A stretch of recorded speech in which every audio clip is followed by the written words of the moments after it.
সবাই সব আমার এখানে বিদ্যুৎ নেই তো তাই ভিডিওটা অন করতে পারছি না। সবাই সপ্তম ক্লাসটা সামনে নিয়ে বসবেন, আমরা প্রথমেই ব্যাকরণিক নিয়মগুলো শিখি। আজকের ক্লাসে প্রথম যে নিয়মটা তা হলো 11 থেকে 18 পর্যন্ত যে শব্দগুলো আছে, যেটা আমরা কথায় লিখি, এই শব্দগুলোর শেষের অয়ের উচ্চারণটা ও এর মতো হবে। একটু যদি আমি উদাহরণ দিয়ে বোঝাই, যেমন এ গয়াকার গা র, এগার হবে না, কি হবে? এগারো, এগারো। 11 থেকে 18 পর্যন্ত আমরা এভাবে উচ্চারণ করব। যেমন ধরুন 13, কিন্তু নয়। এখানে আমরা একটু কনফিউজড হয়ে যাই। একরকম শোনায়, আরেক রকম শোনায়। যখন আপনি বলবেন তখন উচ্চারণটি শেষে কি হচ্ছে? অ। কিন্তু এর উচ্চারণ হবে কি? ও। 13, 11, 12, 13, 18। তারপরে নিয়মটা হলো, কিছু বিশেষণে শব্দের শেষে অ এর উচ্চারণ ও এর মতো হয়। যেমন ধরুন ছোট, ছোট শব্দটি আমরা কিভাবে লিখি? ছউকার ছো ট হিসেবে আমাদের বলা দরকার ছিল ছোট, তাই না?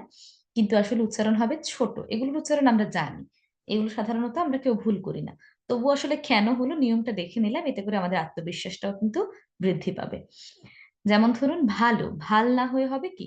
ভালো, ছোট, খাটো। আমরা বলি না খাটো, লিখি কিভাবে? খয়াকার খা ট, উচ্চারণ হবে খাটো। আগে এইভাবে লেখা হতো। তেমনি কালো, এখন তো ওকার দিয়ে লেখা হয় কালো। ভালো, ভালো, কালো, এগুলো কিন্তু এখন ওকার ব্যবহার করা হয়। তো উচ্চারণ হচ্ছে ভালো, ছোট, খাটো, কালো। কিন্তু বিশেষ্য এর ক্ষেত্রে উচ্চারণ হবে অ এর মতো। তখন আসলে উচ্চারণটাই ভিন্ন হয়। যেমন ধরুন যদি কপালের কথা বলি, কপালের একটি সমার্থক শব্দ হলো ভাল। সেক্ষেত্রেও ভয়াকার ভাল ল আমরা লিখছি, কিন্তু উচ্চারণটা ভালো হবে না। কপালের ক্ষেত্রে এর উচ্চারণটা হবে ভাল। ভাল মানে কপাল। তারপর রয়েছে দেখুন খাট, যে আমরা বিছানা বা বেড, খাট। আর একটা হলো কাল, কাল গতকাল বা কাল রাত্রি, এরকম। বা কাল, ওই কালকে বোঝায় আর কি, সময়ের যে কালটা সেটা কালো নয়। ভাল, খাট, কাল। প্রথমে আমরা কি শিখলাম? 11 থেকে 18 পর্যন্ত যে শব্দগুলো আছে সেগুলো শেষের অটা ও এর মতো উচ্চারিত হবে। দ্বিতীয়ত আমরা কি শিখলাম? যদি বিশেষ্যের কিছু কিছু শব্দ আছে, বিশেষণ শব্দের শেষের অটা ও এর মতো উচ্চারিত হবে। তৃতীয়ত আমরা শিখলাম কি? বিশেষ্যর ক্ষেত্রে, বিশেষণের ক্ষেত্রে ও এর মতো হলেও বিশেষ্যের ক্ষেত্রে অ এর মতো। যেমন ভাল, খাট, কাল। একটু সহজে বোঝার চেষ্টা করবেন, সমস্যা হলে আমাকে জানাবেন। তারপর দেখুন এবং ইত প্রত্যয়যুক্ত বিশেষণের শেষ অ উচ্চারণে ও হয় কেমন? যেমন ত, হত না হয়ে হবে হত। তেমনি রথ না হয়ে হবে রত। তারপর গত, নত, পালিত, যেমন আমার পালিত পুত্র। গীত, পরীক্ষিত, রক্ষিত, যেমন এই জিনিসটি আমার কাছে রক্ষিত আছে, বা চাবিটি আমার মায়ের কাছে রক্ষিত আছে। হত, রত, গত, নত, পালিত, গীত, পরীক্ষিত, রক্ষিত। কিন্তু এই একই শব্দ আপনি যদি বিশেষ্য হিসেবে ব্যবহার করেন, তাহলে উচ্চারণ অন্যরকম হবে। যেমন ধরুন গীত, মানে একই শব্দ চাইলেও তো আমরা বিশেষ্য হিসেবে ব্যবহার করতে পারি অনেক সময়, তাই না? বিশেষ্য হয়, বিশেষণ হয়। বিশেষণের ক্ষেত্রে ও হলেও বিশেষ্য এর ক্ষেত্রে অ হবে। যেমন ধরুন রক্ষিত বা পালিত হলো সনাতন ধর্মাবলম্বী বিভিন্ন গোষ্ঠীর পদবী। আপনি যদি তাদের পদবী হিসেবে ব্যবহার করেন, তাহলে কিন্তু আপনাকে রক্ষিত না বলে বলতে হবে রক্ষিত, পালিত না বলে বলতে হবে পালিত। কিন্তু যদি আপনি যে রক্ষিত হয়েছে, মানে কোনো কিছু আমার কাছে রক্ষিত আছে, যেটা হচ্ছে আপনার বিশেষণ, সেক্ষেত্রে কি করতে হবে? ও এর মতো উচ্চারণ করতে হবে। তাহলে একই শব্দ দেখুন ব্যবহারের উপর ভিত্তি করে উচ্চারণ কিন্তু ভিন্ন হচ্ছে। হত, রত, গত, নত, পালিত, গীত, পরীক্ষিত, রক্ষিত। আর বিশেষ্য হিসেবে গীত, মত, রক্ষিত, পালিত। কিছু কিছু দ্বিরুক্ত শব্দ বিশেষণ রূপে ব্যবহৃত হলে অন্তিম অ ও এর মতো উচ্চারিত হবে। যেমন ধরুন কল কল, দ্বিরুক্ত শব্দ কি? একই শব্দ দুইবার ব্যবহার করে একটি শব্দ হয়। যেমন ধরুন কল কল, আমরা অনেকেই বলি কল কল, এটি ভুল। সঠিক উচ্চারণ হবে কল কল, ঝরো ঝরো, ছলো ছলো, সাজো সাজো, কাঁদো কাঁদো। যেমন আমরা বলি না চারিদিকে সাজো সাজো রব উঠেছে, সাজো সাজো, কাঁদো কাঁদো। আবার করি কলো কলো, ঝরো ঝরো, ছলো ছলো, সাজো সাজো, কাঁদো কাঁদো। আবার কিছু কিছু দ্বিরুক্ত শব্দ কি এই নিয়ম মানে না, নিয়মের ব্যতিক্রম। যেমন তরতর, মর্মর, জর্জর, গড়গড়। আবার বলি, তরতর, মর্মর, জর্জর, গড়গড়। এগুলোর ক্ষেত্রে কিন্তু তরতর বলবো না, হ্যাঁ, এগুলো নিয়মের ব্যতিক্রম। তারপর দেখুন, আন বা আনু প্রত্যয়ান্ত শব্দের শেষে অয়ের উচ্চারণ ও এর মতো হয়। যেমন ধরুন, ব লয়াকার লা ন, কি আছে? আন প্রত্যয়, আমরা বলবো কি বলানো, বলান নয়, উচ্চারণটি কি হবে? বলানো। বলান বলা যাবে না, এখানে বলতে হবে বলানো, পাঠানো, করানো, দেখানো, শেখানো, চালানো। সবগুলো শেষে কি আছে? আন প্রত্যয় আছে। আন, যেমন ব লয়াকার লা ন, আন, বলান, উচ্চারণ হবে বলানো। পাঠানো, করানো, দেখানো, শেখানো, চালানো। কিন্তু একই শব্দ আপনি যদি আদেশ হিসেবে ব্যবহার করেন, আদেশ বা অনুজ্ঞা হিসেবে ব্যবহার করেন, তাহলে কি করবেন? তাহলে কিন্তু উচ্চারণ অ এর মতো হবে। যেমন ওখানে পাঠান, ছবিটা দেখান, গাড়িটা চালান, গানটা শেখান। আমার আসলে এখানে হচ্ছে বিদ্যুৎ নেই, এই জন্য আসলে ভিডিওটা আমার অন করতে পারছি না। অ্যাকচুয়ালি ভিডিওটা অন করলে আপনারা দেখতে পাবেন না বিদ্যুতের সমস্যার কারণে। আপনাদের বুঝতে কোনো সমস্যা হলে আমাকে একটু জানাবেন, আমি আপনাদেরকে বুঝিয়ে বলবো। একটা নিয়ম বারবার আমি বুঝিয়ে বলবো। ওখানে পাঠান, দেখুন যেগুলো হচ্ছে আদেশ হিসেবে আপনি ব্যবহার করবেন, সেক্ষেত্রে কিন্তু আর পাঠানো বলবো না, তখন বলবো পাঠান। যেমন আপনার ছেলেকে স্কুলে পাঠান, সেক্ষেত্রে তো আমরা এটা বলি না, আপনার ছেলেকে স্কুলে পাঠানো। এগুলোর ব্যবহার মোটামুটি আমরা সকলেই জানি। ওখানে পাঠান, ছবিটা দেখান, গাড়িটা চালান, গানটা শেখান। ঠিক আছে? তাহলে কি করছে? আদেশ বা অনুজ্ঞা হিসেবে ব্যবহার করলে আমরা অ এর মতো করেই বলছি, হ্যাঁ। পাঠান, দেখান, চালান, শেখান, এইভাবে। আবার যদি এই প্রথম অর্ধেকটা আমি প্রথম থেকে একটু রিপিট করি, যারা বুঝতে পারেননি আবার একটু মিলিয়ে দেখবেন। 11 থেকে 18 পর্যন্ত যেটা আমরা কথায় লিখি, সেগুলোর শেষে আমরা ও এর মতো করে উচ্চারণ করব। খুব সহজে যদি আমি বলি, শেষের শব্দের সঙ্গে ওকার দিয়ে, মনে মনে ওকার দিয়ে আমরা উচ্চারণ করব। যেমন 11, 12, 13, 18, এভাবে। কিছু কিছু শব্দ বিশেষণের ক্ষেত্রে একরকম উচ্চারণ হয়, আর আবার বিশেষ্য এর ক্ষেত্রে আরেক রকম উচ্চারণ হয়। বিশেষণের ক্ষেত্রে আমরা ওকার দিব, বিশেষ্য এর ক্ষেত্রে আমরা অ এর মতো উচ্চারণ করব। যেমন ভালো, ছোট, খাটো, কালো। আবার ভাল, খাট, কাল। ত বা ইত প্রত্যয়যুক্ত বিশেষণের শেষ অ উচ্চারণে কি হবে? ও এর মতো। যেমন ধরুন তো, হত হবে না, কি হবে? হত।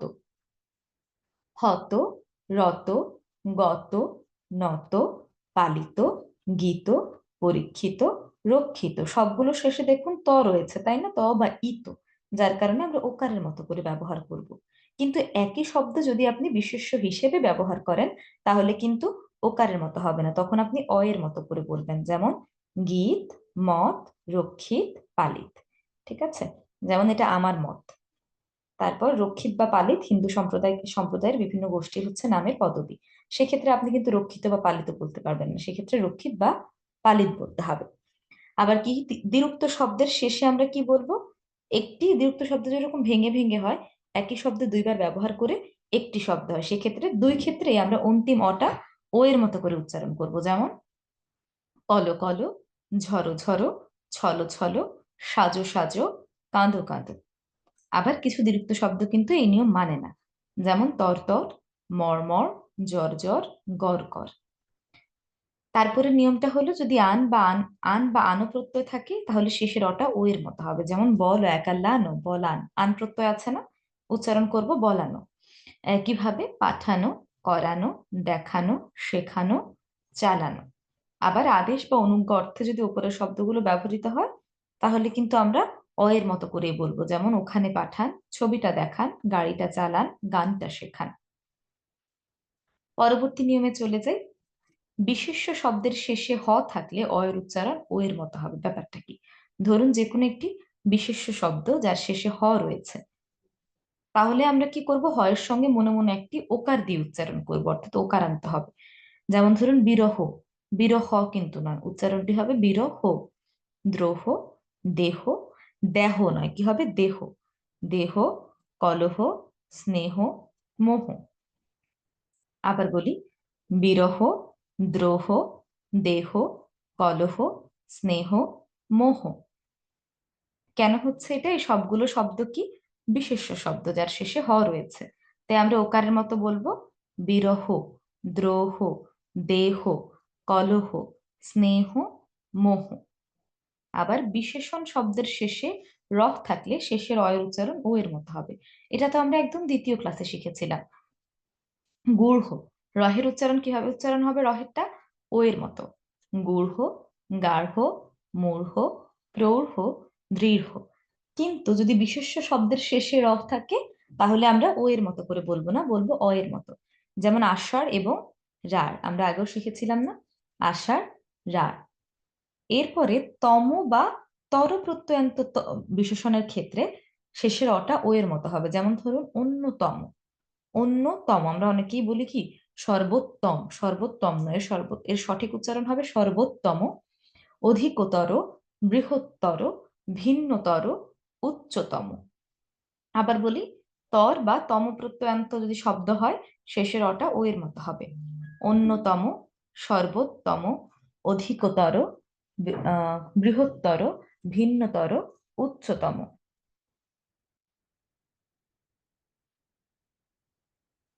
তারপরের নিয়ম দেখুন, ই কিংবা একারের পর যদি অন্তঃস্থ অ থাকে তাহলে সেই অন্তঃস্থ অ হসন্ত রূপে উচ্চারিত না হয়ে ওকারের মতো উচ্চারিত হবে।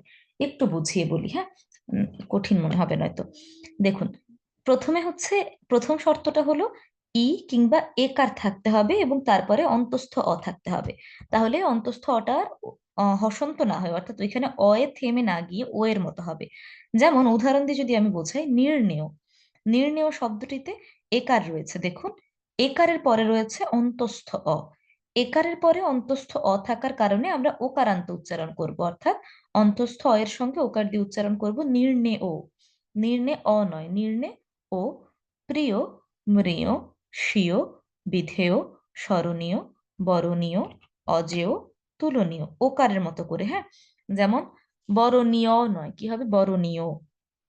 ক্ষুদ্র পার্থক্য, নির্ণেয়, প্রিয়, মৃয়, স্বীয়, বিধেয়, স্মরণীয়, বরণীয়, অজেয় এবং তুলনীয়।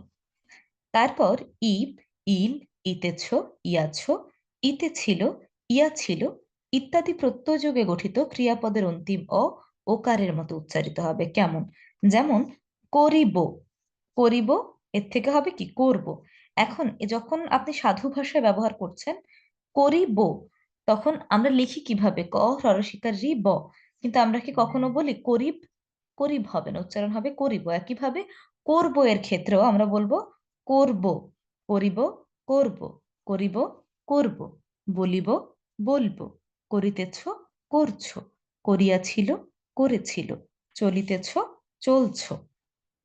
আবার বলি, করিব, করব, বলিব, বলবো, করিতেছ, করছো, করিয়াছিল, করেছিল, চলিতেছ, চলছ।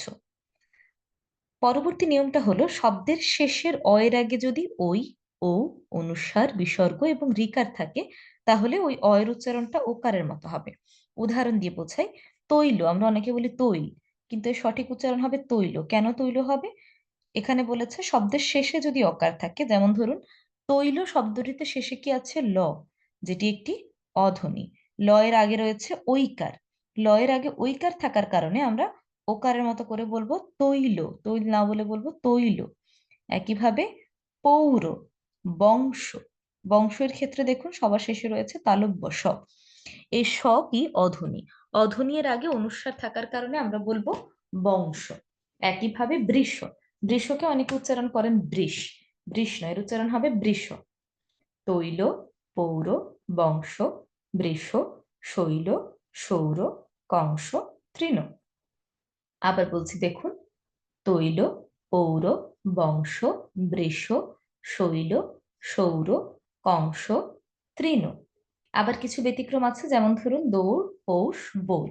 দৌড়ের ক্ষেত্রেও কিন্তু শেষে র, যেটি একটি অধ্বনি, এরপর এর আগে হচ্ছে ঐকার, তবুও আমরা কিন্তু দৌড়ও বলবো না, কি বলবো? দৌড়। দৌড়, পৌষ, বৌল, কারণ এগুলো হচ্ছে নিয়মের ব্যতিক্রম, এগুলো একটু মনে রাখবেন। আবার বলি, যদি শব্দের শেষে অধ্বনি থাকে তার আগে যদি ওই, ও, অনুস্বার, বিসর্গ এবং রিকার থাকে তাহলে শেষের অয়ের উচ্চারণটা হবে ও এর মতো। তৈল, পৌর, বংশ, বৃষ, শৈল, সৌর, কংস, তৃণ। ব্যতিক্রম কি আছে? দৌড়, পৌষ, বৌল। শব্দের শেষে যদি সংযুক্ত বর্ণ থাকে এবং দুটি বা তার অধিক ব্যঞ্জন বর্ণ বোঝাচ্ছে, হ্যাঁ, সংযুক্ত বর্ণ হিসেবে, শেষ অ এর উচ্চারণটা ও এর মতো হবে। যেমন ধরুন দন্ত, কি আছে, দুটি বর্ণ আছে তাই না, ন এবং ত সংযুক্ত রয়েছে, তাই আমরা বলবো দন্ত, দন্ত নয়। আমরা এটাই ভুল করি, আমরা অ আর উকারের পার্থক্যটা অনেক সময় বুঝি না। আমরা ভাবি দন্ত আর দন্ত একই, এক নয়। দন্ত যখন আপনি বলেন তখন শেষে আসে অ, কিন্তু আপনাকে বলতে হবে দন্ত। যখন আপনি দন্ত বলবেন তখন শেষে আসছে কি ও। দন্ত, গন্ধ, পদ্য, প্রাজ্ঞ, দ্বন্দ্ব। দন্ত, গন্ধ, পদ্য, প্রাজ্ঞ এবং দ্বন্দ্ব। আবার একটু আমি শেষের অংশগুলো রিপিট করি। যেটা আমরা জেনেছি যে বিশেষ্য শব্দের শেষে যদি একটি বিশেষ শব্দ হয় তার শেষে যদি হ থাকে তাহলে হ এর উচ্চারণটা শেষে কি ও এর মতো হবে। যেমন বিরহ, দ্রোহ, দেহ, কলহ, স্নেহ, মোহ। আর রহের উচ্চারণ ও এর মতো হবে, কিন্তু বিশেষ্য এর ক্ষেত্রে শুধু অ হবে। যেমন গূঢ়, গার্হ, মূঢ়, প্রৌঢ়, দৃঢ়। আর বিশেষ্য এর ক্ষেত্রে আষাঢ়, রাঢ়, তখন কিন্তু আষাঢ় বা রাঢ় হবে না, কি হবে, আষাঢ় এবং রাঢ়। তারপর তর বা তম প্রত্যয়ান্ত শব্দের শেষের অটা ও এর মতো হবে। মানে কি, কোনো শব্দের শেষে যদি ত, র অথবা ত, ম থাকে তাহলে আমরা ওকারের মতো করে উচ্চারণ করব। যেমন অন্যতম, সর্বোত্তম, অধিকতর, বৃহত্তর, ভিন্নতর, উচ্চতম। শব্দের শেষে যদি অধ্বনি থাকে, তার আগে যদি ইকার কিংবা একার থাকে, সরি, শব্দের শেষে যদি অন্তস্থ অ থাকে, তার আগে যদি ইকার কিংবা একার থাকে, তাহলে অন্তস্থ অ এর সঙ্গে আমরা ওকার দিয়ে উচ্চারণ করব। নির্ণেয়, প্রিয়, মৃয়, স্বীয়, বিধেয়, স্মরণীয়, বরণীয়, অজেয়, তুলনীয়। দেখেছেন, সবগুলো ক্ষেত্রে আমরা কিন্তু ওকারের মতো করে বলেছি। তারপর ইব, ইল, ইতেছ, ইয়াছ, ইতেছিল, ইয়া ছিল ইত্যাদি প্রত্যয়যোগে গঠিত ক্রিয়াপদের অন্তিম অটা ও এর মতো হবে। যেমন করিব, করব, তাই না, করিব বা আহ করিব, দুই ক্ষেত্রে কিন্তু আমরা যদি ওকার না দিই তাহলে কি হবে, করিব আর করব। আমরা তো এইভাবে উচ্চারণ করি না তাই না, আমরা উচ্চারণ করি করিব, করব, বলিব, বলবো। দেখুন ইব, তাই না, করিব, ক হরষিকার ব, কি হয়, ইব প্রত্যয় রয়েছে, তাই আমরা বলবো কি, ইব থাকার কারণে বলবো ওকার দিয়ে করিব। একইভাবে করিতেছর ক্ষেত্রে দেখুন, আহ ইয়াছ, ইতে ছিল, করিতেছ, ইতেছ, ইতেছ থাকার কারণে আমরা বলবো ওকারের মতো করিতেছ, করছ, করিয়াছিল, করেছিল, চলিতেছ, চলছ। শব্দের শেষে যদি অধ্বনি থাকে তার আগে যদি ওই, ও, অনুস্বার, বিসর্গ এবং এবং রিকার থাকে তাহলে পরবর্তী অ এর উচ্চারণ হবে ও এর মতো। যেমন তৈল, পৌর, বংশ, বৃষ, শৈল, সৌর, কংস এবং তৃণ। ব্যতিক্রম কি, দৌড়, পৌষ, বোল। আর যদি শব্দের শেষে সংযুক্ত বর্ণ থাকে তাহলে শেষের অটা আমরা ও এর মতো করে বলবো। এটা সব সময় মনে রাখবেন, কারণ আমরা দৈনন্দিন ব্যবহারে অনেক শব্দ পাই যেগুলো শেষে যুক্ত বর্ণ রয়েছে। তো সবগুলোর সাথে আমরা কি ওকার যুক্ত করে উচ্চারণ করব। যেমন দন্ত, গন্ধ, পদ্য, প্রাজ্ঞ, দ্বন্দ্ব। দন্ত, গন্ধ, পদ্য, প্রাজ্ঞ, দ্বন্দ্ব। এবার হচ্ছে আমরা একটু সংবাদ পাঠ নিয়ে আলোচনা করব। সবাই একটু মন দিয়ে শুনবেন, সংবাদ পাঠের বেসিক কিছু জিনিস নিয়ে আমরা আমাদের এই কোর্সে আলোচনা করব। সংবাদ পাঠের জন্য আমাদের আসলে কি কি প্রয়োজন। হুম, আপনারা, এটা তো আমাদের শুদ্ধ উচ্চারণের কোর্স, এখানে সংবাদ পাঠ নিয়ে আমরা বেসিক ব্যাপারগুলো নিয়ে আলোচনা করব। আপনাদের যারা সংবাদ পাঠক হিসেবে প্রতিষ্ঠিত করতে চান নিজেকে, তাদের এটা নিয়ে একটু চর্চা করতে হবে, ঘাটাঘাটি করতে হবে, এটা নিয়ে নিজে নিজে বাসায় অনুশীলন করতে হবে। আমি আপনাদের সেই পথটা দেখিয়ে দেব। সংবাদ পাঠে কি কি প্রয়োজন একটু আমরা যদি আলোচনা করি। প্রথমতই আপনাকে আহ শুদ্ধ উচ্চারণটা শিখতে হবে। পুরোপুরি ভাবে আপনাকে প্রমিত উচ্চারণটা জানতে হবে। আমরা তো বিভিন্ন প্রফেশনে আছি, এখানে অনেকে স্টুডেন্টও আছে, আমরা চাই হয়তো গ্রাজুয়েশনের পরে আমি একজন নিউজ প্রেজেন্টার হব। সেক্ষেত্রে আমরা কোন কোন বিষয়গুলো নিয়ে এখন থেকে আমরা কোন জিনিসগুলো একটু চর্চায় রাখবো সেগুলো নিয়ে একটু কথা বলি। প্রথমেই দেখা হবে আপনার উচ্চারণ শুদ্ধ কিনা, আপনি প্রমিত বাংলায় কথা বলতে পারছেন কিনা, যেই উচ্চারণের নিয়মগুলো আমরা আসলে এতদিন শিখে আসছিলাম। সুতরাং আপনাদের প্রথম কাজ হবে উচ্চারণের নিয়মগুলো একদম ঠোঁটস্থ করে ফেলা, যেন যে কোনো শব্দ দেখলে আপনারা বুঝতে পারেন তার উচ্চারণটা কেমন হবে, ওই নিয়মে ফেলে। আমাদের এখানে যে শব্দগুলো দেয়া আছে সেগুলো কিন্তু উদাহরণ হিসেবে অল্প কিছু শব্দ দেয়া আছে। পৃথিবীতে বাংলা ভাষাতেই অল্প কয়েকটি শব্দই নয়, তাই না? আর হাজার হাজার শব্দ আছে, বিভিন্ন ব্যবহারের সময় বিভিন্ন শব্দ আপনি সামনে পাবেন। তাই আপনি যদি নিয়মটা খুব ভালো করে শিখে যান, তাহলে যে কোনো শব্দ দেখলেই বুঝবেন সেই শব্দটা আপনি কিভাবে উচ্চারণ করবেন। তো আপনার প্রথম কাজ হবে শব্দের সঠিক উচ্চারণ শেখা, প্রমিত বাংলায় কথা বলতে পারেন। দ্বিতীয় হবে আপনাকে যেন আত্মবিশ্বাসের সঙ্গে যেন আপনি কথা বলতে পারেন। যে কথাটাই বলছেন আপনি যেন মাঝে আটকে আটকে না যান, শতভাগ আত্মবিশ্বাসের সঙ্গে আপনি সুন্দর করে কথাটা বলে যেতে পারেন, ভয় না পান। আমাদের কিন্তু চেহারার দিকে তাকালেই বোঝা যায় কে আত্মবিশ্বাসের সঙ্গে কথা বলছে আর কে ভয় পেয়ে পেয়ে কথা বলছে। তাই আপনাকে ভয় না পেয়ে ফ্লুয়েন্টলি কথা বলা শিখতে হবে, আটকে আটকে না। আপনি যেন ফ্লুয়েন্টলি কথা বলতে পারেন সেই জিনিসে ফোকাস করতে হবে। তার জন্য আপনি যে কাজটা করতে পারেন, আয়নার সামনে দাঁড়িয়ে প্র্যাকটিস করতে পারেন। যে কোনো একটি স্পিচ আপনি হয়তো রেডি করলেন, ওটা করে আপনি আয়নার সামনে নিজে নিজে প্র্যাকটিস করলেন, তাহলে দেখবেন আপনার এই জড়তা কমবে। এটা যে শুধুমাত্র সংবাদ পাঠের জন্য আপনার সুবিধা দেবে তা নয়, আপনার জীবনের প্রতিটি ক্ষেত্রে এই সুন্দরভাবে জড়তা ছাড়া নিজে নিজে আত্মবিশ্বাসের সঙ্গে কথা বলতে পারাটা অত্যন্ত গুরুত্বপূর্ণ। আপনার জীবনে যে কোনো সময়টা কাজে লাগবে, কারণ বর্তমান যুগ হচ্ছে স্কিল ডেভেলপমেন্টের যুগ। আপনি কোনো জায়গায় অ্যাপ্লাই করলেন, আপনি ঠিকভাবে কথা বলতে পারছেন না, তাহলে যারা জব দিবে তারা কেন আপনাকে জব দিবে? কমিউনিকেশন স্কিলটা বর্তমান যুগে সবচেয়ে বেশি প্রয়োজন। আপনার যদি কমিউনিকেশন স্কিলটা দুর্বল হয়, তাহলে আপনাকে চাকরি দেবে না, এটা হচ্ছে সত্যি কথা। আপনি যদি ঠিকভাবে কনভিন্স করতে না পারেন, আপনি কোনো একটা ইন্টারভিউ বোর্ডে গেলেন, যারা আছেন তাদেরকে আপনি কনভিন্স করতে পারলেন না, আপনি কথা বলতে পারছেন না, আপনি তো অনেক কিছু শিখেছেন, অনেক কিছু জানেন, কিন্তু আপনি যদি কথাই বলতে না পারেন, ঠিকভাবে গুছিয়ে কথাটা প্রেজেন্ট করতে না পারেন, তাহলে আপনি এত কিছু জেনেও আপনি কিন্তু ইন্টারভিউ বোর্ডে কাউকে সেইভাবে প্রকাশ করতে পারবেন না, এক্সপ্রেস করতে পারবেন না যে আপনি আসলেই জানেন। সেক্ষেত্রে আপনার কি রিজেক্টেড হওয়ার সম্ভাবনাই বেশি থাকবে। তাই শুধুমাত্র সংবাদ পাঠের জন্য নয়, জীবনে যে কোনো ক্ষেত্রে আপনি ভালো করার জন্য ফ্লুয়েন্টলি কথা বলতে জানতে হবে। তাই আপনাকে সেটা প্র্যাকটিস করতে হবে। প্রমিত বাংলা কথা বলবেন, পাশাপাশি আত্মবিশ্বাসের সঙ্গে ফ্লুয়েন্টলি কথা বলে যাবেন। এটা আপনাকে প্র্যাকটিস করতে হবে। আর সংবাদ পাঠে আরেকটা গুরুত্বপূর্ণ জিনিস হলো, হাত পা খুব একটা নাড়ানো যাবে না। হ্যাঁ, হাতটাকে সুন্দর করে আপনি যেখানে হয়তো বসেছেন ওইখানে হাতটাকে রেখে সুন্দরভাবে আপনি কথাগুলো বলবেন। কারণ বাংলাদেশের যে সংবাদ পাঠের কালচার, সেখানে হচ্ছে একটা কি ডিসেন্ট ভাবে আপনাকে সংবাদ পাঠ করতে হবে। ভারতে দেখবেন অনেক ক্ষেত্রে সংবাদ পাঠের ক্ষেত্রে কি অনেকে ভীষণ এক্সাইটেড হয়ে পাঠ করেন, ভীষণ হচ্ছে জোরে জোরে পাঠ করেন, বা বিভিন্ন অঙ্গভঙ্গিতে সংবাদ পাঠ করে থাকেন। কিন্তু বাংলাদেশের পার্সপেক্টিভে আমাদেরকে কি খুব ডিসেন্ট ওয়েতে, ফর্মাল ভাবে আপনাকে নিজেকে প্রেজেন্ট করতে হবে। সংবাদ পাঠের একটা গুরুত্বপূর্ণ ব্যাপার হলো কাট কাট উচ্চারণে কথা বলবো। আমাদের আবৃত্তি আর সংবাদ পাঠ কিন্তু একরকম নয়, একটা পার্থক্য আছে, বেশ ভালো রকমের পার্থক্য আছে।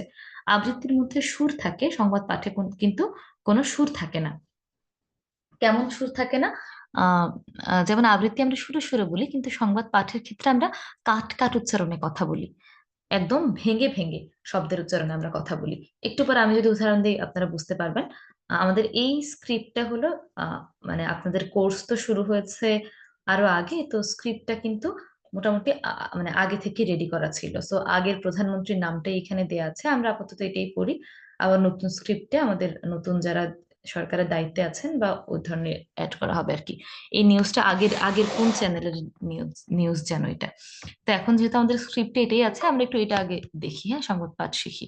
তো এই জন্য এখানে আগের প্রধানমন্ত্রীর নাম দেওয়া আছে। আমরা এটা একটু প্র্যাকটিস করি। আমি যদি উচ্চারণ করি তাহলে আপনারা দেখবেন। প্রধানমন্ত্রীর সঙ্গে চা বাগান মালিকদের বৈঠকে শ্রমিকদের ন্যূনতম দৈনিক মজুরি 170 টাকা নির্ধারণ করা হয়েছে। এতদিন 120 টাকা মজুরিতে কাজ করেছিলেন তারা। সে হিসেবে শ্রমিকের দৈনিক মজুরি বেড়েছে 50 টাকা। এর সঙ্গে প্লাকিং বোনাস, বাড়তি পাতা তোলার জন্য অর্থ, উৎসব ভাতা, ভবিষ্যৎ তহবিল সহ অন্যান্য সুযোগ সুবিধা আনুপাতিক হারে বাড়ানোর সিদ্ধান্ত হয়েছে। শ্রমিকদের বার্ষিক ছুটি ও অসুস্থতাজনিত ছুটিও বাড়বে। লক্ষ্য করুন, আমি কাট কাট উচ্চারণে কথা বলেছি, কিন্তু এটা যদি কবিতা আবৃত্তি হতো তাহলে হয়তো আমরা এভাবে বলতাম যে প্রধানমন্ত্রীর সঙ্গে চা বাগান মালিকদের বৈঠকে শ্রমিকদের ন্যূনতম দৈনিক মজুরি 170 টাকা নির্ধারণ করা হয়েছে। কিন্তু এটা তো কবিতা আবৃত্তি নয়, এটা হলো সংবাদ পাঠ। তাই আমরা সংবাদ পাঠকে সংবাদ পাঠের মতো করব, কাট কাট উচ্চারণে। বিভিন্ন জায়গায় জায়গায় আমরা হচ্ছে কি ব্রেক দিয়ে বলবো। কোন জায়গায় কতটুকু ব্রেক দিলে সুন্দর লাগবে এটা আপনি দেখবেন, প্র্যাকটিস করতে করতে বুঝতে পারবেন। আর দাঁড়িতে অবশ্যই একটু, যেখানে দাঁড়ি সেখানে একটু থামতে হবে, যেখানে কমা সেখানে অল্প একটু থামতে হবে। আমি আবার করে দেখুন। প্রধানমন্ত্রীর সঙ্গে চা বাগান মালিকদের বৈঠকে শ্রমিকদের ন্যূনতম দৈনিক মজুরি 170 টাকা নির্ধারণ করা হয়েছে। এতদিন 120 টাকা মজুরিতে কাজ করেছিলেন তারা। এই যে 170 টাকা, আপনারা লক্ষ্য করেছেন কিনা, এখানে আমি একটু জোর দিয়েছি কেন? কারণ এটাও আমাদের মূল ব্রেকিং নিউজ, যে বর্তমানে চা শ্রমিকদের মজুরি কত নির্ধারণ করা হয়েছে। এখানে এটা হলো আমাদের মূল নিউজটা বা মূল ব্রেকিং নিউজ, তাই এখানে আমরা একটু জোর দিচ্ছি। আবার একটু যদি দেখুন, প্রধানমন্ত্রীর সঙ্গে চা বাগান মালিকদের বৈঠকে শ্রমিকদের ন্যূনতম দৈনিক মজুরি 170 টাকা নির্ধারণ করা হয়েছে। এতদিন 120 টাকা মজুরিতে কাজ করেছিলেন তারা। সে হিসেবে শ্রমিকদের দৈনিক মজুরি বেড়েছে 50 টাকা। এর সঙ্গে প্লাকিং বোনাস, বাড়তি পাতা তোলার জন্য অর্থ, উৎসব ভাতা, ভবিষ্যৎ তহবিল সহ অন্যান্য সুযোগ সুবিধা আনুপাতিক হারে বাড়ানোর সিদ্ধান্ত হয়েছে। শ্রমিকদের বার্ষিক ছুটি ও অসুস্থতাজনিত ছুটিও বাড়বে। এখানে যে অসুস্থতা জনিত এই ধরনের কিছু শব্দ আছে যেগুলো উচ্চারণ করতে গেলে আমাদের জিভে আটকে যায়। এই শব্দগুলো উচ্চারণ করার সময় একটু সাবধানে উচ্চারণ করবেন যেন আটকে না যায়, এবং এটা একটু জোর দিয়ে উচ্চারণ করবেন। হ্যাঁ, জোর দিয়ে উচ্চারণ করলে তখন দেখবেন না আটকে যাচ্ছেন না। তারপরে প্যারা একটু পড়ি। দৈনিক মজুরি 300 টাকা করার দাবিতে 3 সপ্তাহের বেশি সময় ধরে আন্দোলন করেছিলেন চা শ্রমিকেরা। চা বাগানগুলোতে চলছিল ধর্মঘট। এই প্রেক্ষাপটে আজ শনিবার বিকেলে চা বাগান মালিকদের সঙ্গে বৈঠকে বসেন প্রধানমন্ত্রী শেখ হাসিনা। চা বাগান মালিক এম শাহ আলমের নেতৃত্বে 13 সদস্যের একটি প্রতিনিধি দল বৈঠকে অংশ নেয়। প্রায় 2.5 ঘন্টার বৈঠক শেষে প্রধানমন্ত্রীর মুখ্য সচিব আহমদ কায়কাউস সাংবাদিকদের কাছে সিদ্ধান্তগুলো তুলে ধরেন। এখানে যে নামগুলো এসেছে, দেখুন কতগুলো নাম এসেছে। আপনি যখনই নাম উচ্চারণ করবেন অবশ্যই সাবধানতার সঙ্গে নাম উচ্চারণ করবেন, কোনোভাবেই যেন নাম উচ্চারণে ভুল না হয়। নাম উচ্চারণে ভুলটাকে একটি বড় ভুল হিসেবে গণ্য করা হয়। আপনি যখনই কোনো মন্ত্রী বা এমন কারো নাম নেবেন যারা দেশের গুরুত্বপূর্ণ অবস্থানে রয়েছেন, তাদের নামটা ভুল যদি আপনি উচ্চারণ করেন সেটা ভীষণ দৃষ্টিকটু শোনায়। এবং অনেক সময় কি, এগুলো কিন্তু আপনাদের অফিসেও কল আসতে পারে যে আপনাদের অফিস থেকে আমাদের নাম ভুল পাঠ করা হয়েছে। যেমন এখন আমাদের দেশের দায়িত্বে কে আছেন? ডক্টর মোহাম্মদ ইউনূস। আপনি যখন নামটা উচ্চারণ করবেন সঠিকভাবে উচ্চারণ করবেন, সুন্দরভাবে উচ্চারণ করবেন এবং যথাযথ মর্যাদার সঙ্গে উচ্চারণ করবেন। এটা হচ্ছে আপনার প্রফেশনালিজম। ওই জায়গা থেকে আপনাকে প্রত্যেকের নাম, যারাই দায়িত্বে দায়িত্বে আছেন, প্রত্যেকের নাম আপনি খুব সুন্দরভাবে, সম্মানের সাথে এবং সুন্দরভাবে উচ্চারণ করবেন। আর স্ক্রিপ্টে যেই নামটা দেয়া থাকবে আপনাকে সেটাই উচ্চারণ করতে হবে। যেমন ধরুন এখানে দেয়া আছে আহমদ কায়কাউস। আপনি যদি আহমদের জায়গায় আহমেদ বলেন, আহম্মদ বলেন, আহমেদ বলেন, তাহলে হবে না। লেখা আছে আহমেদ, মানে যেটা লেখা থাকবে আপনাকে এক্সাক্ট ওইটাই উচ্চারণ করতে হবে। আবার বলি দেখুন, দৈনিক মজুরি 300 টাকা করার দাবিতে 3 সপ্তাহের বেশি সময় ধরে আন্দোলন করেছিলেন চা শ্রমিকেরা। চা বাগানগুলোতে চলছিল ধর্মঘট। এই প্রেক্ষাপটে আজ শনিবার বিকেলে চা বাগান মালিকদের সঙ্গে বৈঠকে বসেন প্রধানমন্ত্রী শেখ হাসিনা। চা বাগান মালিক এম শাহ আলমের নেতৃত্বে 13 সদস্যের একটি প্রতিনিধি দল বৈঠকে অংশ নেয়। প্রায় 2.5 ঘন্টার বৈঠক শেষে প্রধানমন্ত্রীর মুখ্য সচিব আহমদ কায়কাউস সাংবাদিকদের কাছে সিদ্ধান্তগুলো তুলে ধরেন। এবার আমি শুরু থেকে পুরোটা একবার পাঠ করছি, আপনারা দেখবেন। প্রধানমন্ত্রীর সঙ্গে চা বাগান মালিকদের বৈঠকে শ্রমিকদের ন্যূনতম দৈনিক মজুরি 170 টাকা নির্ধারণ করা হয়েছে। এতদিন 120 টাকা মজুরিতে কাজ করেছিলেন তারা। সে হিসেবে শ্রমিকের দৈনিক মজুরি বেড়েছে 50 টাকা। এর সঙ্গে প্লাকিং বোনাস, বাড়তি পাতা তোলার জন্য অর্থ, উৎসব ভাতা, ভবিষ্যৎ তহবিল সহ অন্যান্য সুযোগ সুবিধা আনুপাতিক হারে বাড়ানোর সিদ্ধান্ত হয়েছে। শ্রমিকদের বার্ষিক ছুটি ও অসুস্থতাজনিত ছুটিও বাড়বে। দৈনিক মজুরি 300 টাকা করার দাবিতে 3 সপ্তাহের বেশি সময় ধরে আন্দোলন করেছিলেন চা শ্রমিকেরা। চা বাগানগুলোতে চলছিল ধর্মঘট। এই প্রেক্ষাপটে আজ শনিবার বিকেলে চা বাগান মালিকদের সঙ্গে বৈঠকে বসেন প্রধানমন্ত্রী শেখ হাসিনা। চা বাগান মালিক এম শাহ আলমের নেতৃত্বে 13 সদস্যের একটি প্রতিনিধি দল বৈঠকে অংশ নেয়। প্রায় 2.5 ঘন্টার বৈঠক শেষে প্রধানমন্ত্রীর মুখ্য সচিব আহমদ কায়কাউস সাংবাদিকদের কাছে সিদ্ধান্তগুলো তুলে ধরেন। এবার পড়ছি খেলার খবর। এখন খেলার খবরের ক্ষেত্রে খানিকটা উচ্ছ্বসিত হয়ে বলবেন, কারণ খেলার খবর হলো বিনোদন সেকশনের অংশ। এটা যখনই বলবেন একটু উচ্ছ্বসিত হয়ে বলবেন, এবং চেষ্টা করবেন যে ক্লাবগুলোর নাম থাকবে, খেলোয়াড়দের নাম থাকবে, সেই খেলোয়াড়দের নাম যেন সঠিকভাবে উচ্চারণ করতে পারেন। কারণ একটু যেহেতু বিদেশি ক্লাব, বিদেশি খেলোয়াড়, নাম অনেক সময় ভুল হওয়ার সম্ভাবনা থাকে। আমি একটু পড়ছি দেখুন। জুভেন্টাসে প্রথম 3টি মৌসুম খুব ভালো কেটেছে পাওলো দিবালার, কিন্তু ক্রিস্টিয়ানো রোনালদো ইতালির দলটিতে যোগ দেওয়ার পর থেকেই যেন নিজেকে হারিয়ে খুঁজছিলেন আর্জেন্টাইন তারকা। পালের্মো থেকে 2015-16 মৌসুমে জুভেন্টাসে নাম লেখান দিবালা। প্রথম মৌসুমে 46 ম্যাচে 23 গোল করেন। পরের 2 মৌসুমে তার গোল 19 এবং 26টি। পরের 4 মৌসুমের একবারও তিনি 20 গোলের কোটা স্পর্শ করতে পারেননি। ছন্দহীন এই দিবালাকে এ মৌসুমে এএস রোমায় নিয়ে যান জোসে মরিনিও। প্রথম 3 ম্যাচে কোনো গোল পাননি, তবে একটি গোলে সহায়তা ছিল তার। ভালো খেলছিলেন দিবালা, পরশু গোলও পেয়ে গেলেন। মনোৎসার বিপক্ষে ৩-০ দলের ৩-০ ব্যবধানের জয়ে তিনি করেছেন জোড়া গোল। এখন দেখুন, আপনি যখন খবর পড়বেন তখন আপনি কি একদম চেহারাটা এমন ভাবে রাখবেন যে খুব হাসি খুশিও না, খুব মলিনও না, খুব স্বাভাবিক ভাবে রাখবেন, ফর্মাল একটা অ্যাটায়ারে থাকবেন। আবার যখনই সংবাদের মধ্যে কোনো কোনো দুঃসংবাদ পড়বেন তখন কিন্তু খানিকটা মুখটা আমাদের মলিন হবে স্বাভাবিকভাবেই। কিন্তু যখনই আপনি খেলার খবর পড়বেন তখন কিন্তু আপনাকে হাসি হাসি মুখে বলতে হবে, যেহেতু এটা বিনোদন সেকশনের অংশ। তাই হাসি হাসি মুখ রেখে খেলার খবরটা পড়বেন। খেলার খবরটা আবার একটু আমি পড়ছি।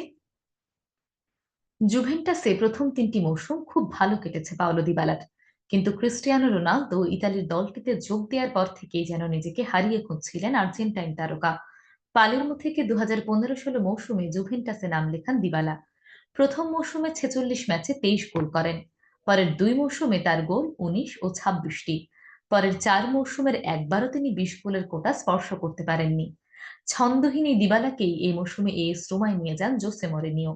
প্রথম ৩ ম্যাচে কোনো গোল পাননি, তবে একটি গোলে সহায়তা ছিল তার। ভালো খেলছিলেন দিবালা, পরশু গোলও পেয়ে গেলেন।